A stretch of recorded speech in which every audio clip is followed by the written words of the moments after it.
ایک صاحب نے یہ سوال پوچھا ہے کہ اللہ تعالیٰ کو اللہ میاں یا اللہ سائیں کہنا کیسا ہے؟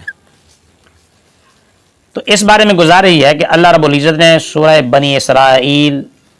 آیت نمبر 110 میں فرمایا قُلِ ادْعُوا اللَّهَ أَوِ ادْعُوا الرَّحْمَٰنَ أَيَّمَّا تَدْعُوا فَلَهُ الْأَسْمَاءُ الْحُسْنَىٰ کہ اے رسول صلی اللہ علیہ وسلم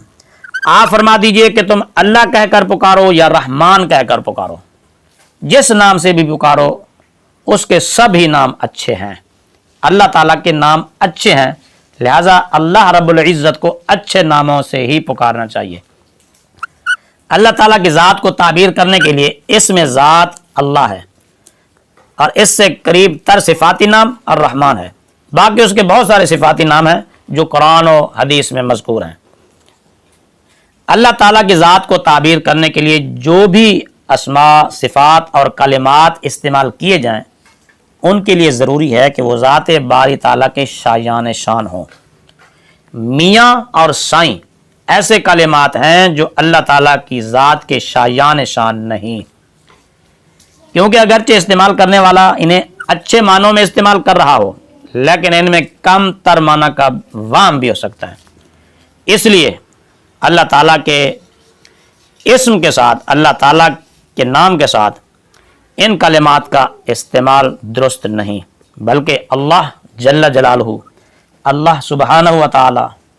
یہ کلمات استعمال کرنے چاہیے۔ میاں اور سائیں کے معنی کتب لغت میں مختلف لکھے ہیں، کئی معنی اس کے، مثلا میاں کا اردو زبان میں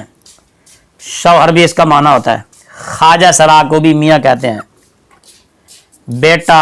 خاوند کو بھی میاں کہتے ہیں، فیروز اللغات، قائد اللغات، اردو کی جو لغتیں ہیں، لغت کی کتابیں، ان میں یہی معنی اس کے مذکور ہیں۔ اور لفظ سائیں کا معنی خاوند، فقیر، بھکاری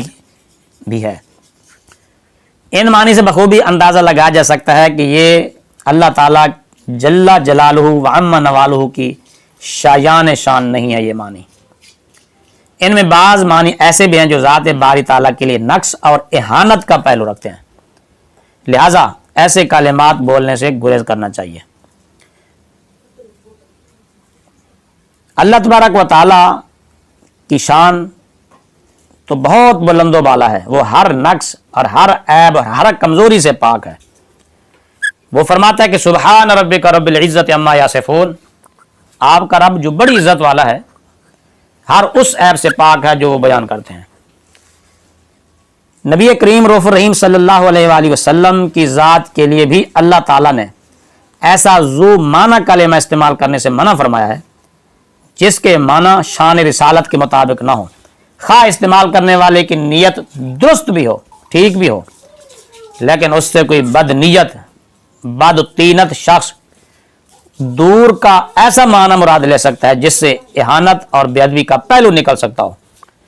اللہ رب العزت نے فرمایا یا ایھا الذین آمنوا لا تقولوا راعنا وقولوا انظرنا واسمعوا وللکافرین عذاب علیم۔ اے ایمان والو، اگر دوران کلام رسول کریم صلی اللہ علیہ وسلم کو اپنی جانب متوجہ کرنا ہو تو راعنا یا رسول اللہ نہ کہو بلکہ انظرنا یا رسول اللہ کہو۔ اور ادب کا تقاضا یہ ہے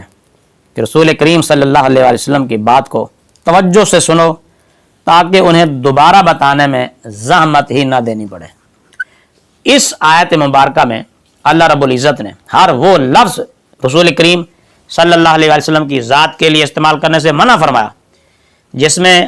ادب بھی ہو اور بے ادبی کا پہلو بھی ہو، تو لہذا لفظ میاں اور سائیں میں اگرچہ اس میں آقا کے معنی میں بھی ہیں اور مالک کے معنی بھی اس میں موجود ہیں،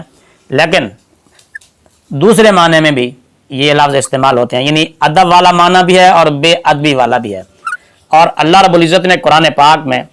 یہ ایک اصول بتا دیا سورہ البقرہ میں کہ جس لفظ میں ادب والا معنی بھی موجود ہو اور بے ادبی کا اس میں پہلو نکل سکتا ہو تو ہر وہ لفظ رسول کریم صلی اللہ علیہ وسلم کی ذات کے لیے استعمال کرنا ناجائز ہے، تو اسی طرح اللہ تعالیٰ کی ذات کے لیے بھی وہ استعمال کرنا